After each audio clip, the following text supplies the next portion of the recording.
Zgjedhjet lokale në Kosovë mbyllën ashtu si kurse ishte parashikuar në orën 19:00 pas një dite votimit të qetë në të gjitha komunat e vendit. Qendrat e votimit ishin të hapura prej orës 7 të mëngjesit dhe funksionuan pa pasur pengesa. Dalja në votime ishte 39.07%.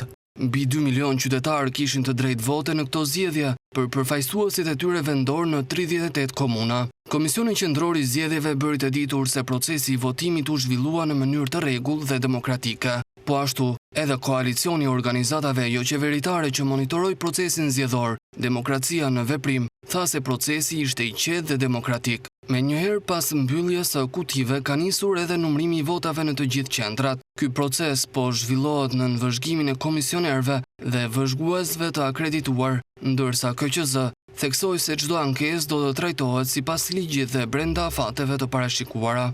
Ndërkohë, sipas exit pollëve, Partia Demokratike e Kosovës pritet të marrë komunat e Mitrovicës së Jugut e Ferizajn. Lidhja Demokratike e Kosovës pritet të marrë Lipjanin, ndërsa në kryeqytet Prishtinë, sipas exit pollit të kryer atje, Rama nga PDK dhe Çeku nga Vetvendosja pritet të jenë në balotazh. Po ashtu në balotazh besohet se do të shkojë edhe Prizreni Peja e Fush Kosova.